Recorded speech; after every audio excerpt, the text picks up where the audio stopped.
ಗೃಹಲಕ್ಷ್ಮಿ ಯೋಜನೆ 11ನೇ ಕಂತಿನ ಹಣ ಯಾಕೆ ಬಂದಿಲ್ಲ ಮತ್ತೆ ಯಾವಾಗೆ ಬರುತ್ತೆ ಅಂತ ವೇಟ್ ಮಾಡ್ತಾ ಇದ್ದೀರಾ? ಹಾಗಾದ್ರೆ ಈ ವಿಡಿಯೋ ನಿಮಗಾಗಿಯೇ. ಈಗಾಗಲೇ ನೀವು ಎಲ್ಲಾ ನ್ಯೂಸ್ ಚಾನೆಲ್ಗಳಲ್ಲಿ ನೋಡಿರಬಹುದು ಏನಂದ್ರೆ ಗೃಹಲಕ್ಷ್ಮಿ ಯೋಜನೆಗೆ ಹೊಸ ರೂಲ್ಸ್ ಗಳನ್ನ ತರ್ತಾ ಇದ್ದಾರೆ ಅಂತ. ಹಾಗಾದ್ರೆ ಏನೆಲ್ಲ ಹೊಸ ರೂಲ್ಸ್ ಗಳನ್ನ ತರ್ತಾ ಇದ್ದಾರೆ, ಏನೆಲ್ಲ ಚೇಂಜಸ್ ಮಾಡ್ತಾ ಇದ್ದಾರೆ, ಎಲ್ಲವನ್ನು ಕಂಪ್ಲೀಟ್ ಆಗಿ ಈ ವಿಡಿಯೋದಲ್ಲಿ ನೋಡ್ತಾ ಹೋಗೋಣ.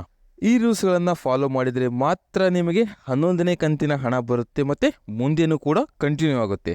ಈ ರೂಲ್ಸ್ ನ ಯಾರು ಫಾಲೋ ಮಾಡಲ್ವೋ ಅವರಿಗೆ 10ನೇ ಕಂತಿನ ಹಣನೇ ಲಾಸ್ಟ್ ಆಗುತ್ತೆ. ಇನ್ನು ಮುಂದೆ ನಿಮಗೆ ಹಣ ಕೂಡ ಬರೋದು ನಿಂತೋಗುತ್ತೆ. ಎಲ್ಲಾದ್ರ ಬಗ್ಗೆನೂ ಈ ವಿಡಿಯೋದಲ್ಲಿ ನೋಡೋಣ. ಅದಕ್ಕಿಂತ ಮುಂಚೆ ಇನ್ನು ಯಾರು ನಮ್ಮ ಚಾನೆಲ್ ಸಬ್ಸ್ಕ್ರೈಬ್ ಮಾಡ್ಕೊಂಡಿಲ್ವೋ ದಯವಿಟ್ಟು ಈ ಕೂಡಲೇ ಸಬ್ಸ್ಕ್ರೈಬ್ ಮಾಡ್ಕೊಳ್ಳಿ. ಕೆಳಗಡೆ ಕಾಣ್ತಿರೋ ಸಬ್ಸ್ಕ್ರೈಬ್ ಬಟನ್ ಮೇಲೆ ಕ್ಲಿಕ್ ಮಾಡಿ. ಹಾಗೆ ಎಲ್ಲರೂ ಕೂಡ ಈ ಒಂದು ವಿಡಿಯೋಗೆ ಲೈಕ್ ಕೊಡಿ. ಯಾಕೆಂದ್ರೆ ನೀವು ಕೂಡ ಪ್ರತಿಯೊಂದು ಲೈಕ್ ಹಾಗೆ ಪ್ರತಿಯೊಂದು ಸಬ್ಸ್ಕ್ರೈಬ್ ನಿಂದ ನಮಗೆ ಇದೇ ರೀತಿಯಾಗಿ ಕಂಟಿನ್ಯೂಸ್ ಆಗಿ ವಿಡಿಯೋನ ಮಾಡಿ ನಿಮ್ಗೊಂದು ಇನ್ಫಾರ್ಮೇಶನ್ ತಲುಪಿಸಬಹುದಾಗಿರುತ್ತೆ.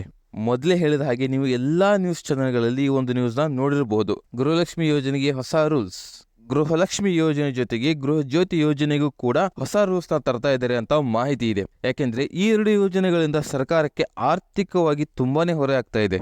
ಹಾಗೆ ಇಲ್ಲಿ ಶಕ್ತಿ ಯೋಜನೆಯಿಂದ ಕೂಡ ಸರ್ಕಾರದ ಬೊಕ್ಕಸಕ್ಕೆ ಸಾಕಷ್ಟು ನಷ್ಟ ಆಗ್ತಾ ಇದೆ ಅಂತ ಹೇಳ್ತಾ ಇದ್ದಾರೆ.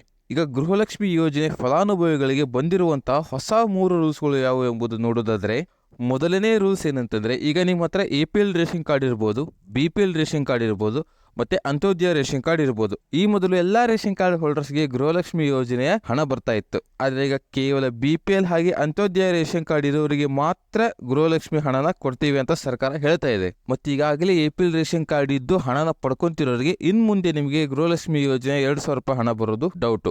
ಮತ್ತೆ ಗೃಹಲಕ್ಷ್ಮಿಯರಿಗೆ ಬಂದಿರೋ ಇನ್ನೊಂದು ರೂಲ್ಸ್ ಏನಂತಂದ್ರೆ, ಈಗ ಸಾಕಷ್ಟು ಮಹಿಳೆಯರು ಹಣ ಬರ್ತಾ ಇದೆ, ಹಣ ಬರ್ತಾ ಇಲ್ಲ ಅಂತ ಹೇಳ್ತಾ ಇದ್ದಾರೆ. ಕೆಲವರಿಗೆ 3 ಕಂತಿನ ಹಣ ಬಂದಿರುತ್ತೆ, ಇನ್ ಕೆಲವರಿಗೆ 5 ಕಂತಿನ ಹಣ ಮಾತ್ರ ಬಂದಿರುತ್ತೆ, ಮತ್ತೆ ಕೆಲವರಿಗೆ 8 ಕಂತಿನ ಹಣ ಮಾತ್ರ ಬಂದಿರುತ್ತೆ, ಮತ್ತೆ ಅಲ್ಲಿ ಮಧ್ಯದಲ್ಲಿ ಸ್ಟ್ರಕ್ ಆಗಿರುತ್ತೆ. ಪ್ರತಿ ತಿಂಗಳು ಕೂಡ 2,000 ರೂಪಾಯಿ ಬರ್ತಾ ಇರಲ್ಲ. ಈಗ ಸರ್ಕಾರ ಅಂತಹ ಎಲ್ಲಾ ಅಪ್ಲಿಕೇಶನ್ ವೆರಿಫೈ ಮಾಡುತ್ತಂತೆ. ಯಾರ್ಯಾರಿಗೆ ಗೃಹಲಕ್ಷ್ಮಿ ಯೋಜನೆ ಹಣ ಪೆಂಡಿಂಗ್ ಇದೆ, ಯಾರ್ಯಾರಿಗೆ ಗೃಹಲಕ್ಷ್ಮಿ ಯೋಜನೆ ಹಣ ಬಂದಿಲ್ಲ, ಅವ್ರದೆಲ್ಲ ಡಾಕ್ಯುಮೆಂಟ್ಸ್ ನ ಮತ್ತೆ ಅಪ್ಲಿಕೇಶನ್ ಇನ್ನೊಂದ್ಸಲ ಪರಿಶೀಲನೆ ಮಾಡಿಬಿಟ್ಟು ನಿಮಗೆ ಹಣನ ಜಮಾ ಮಾಡ್ತೀವಿ ಅಂತ ಹೇಳ್ತಾ ಇದ್ದಾರೆ.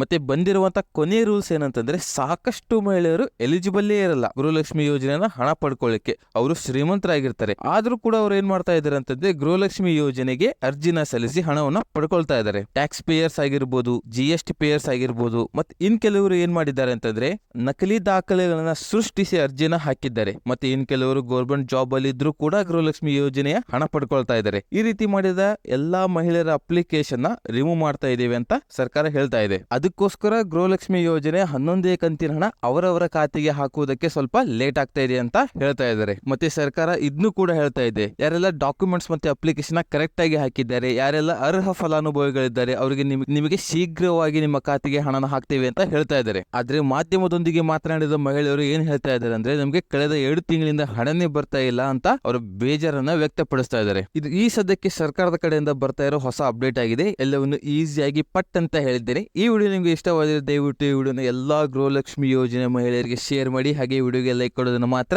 ಮರಿಬೇಡಿ.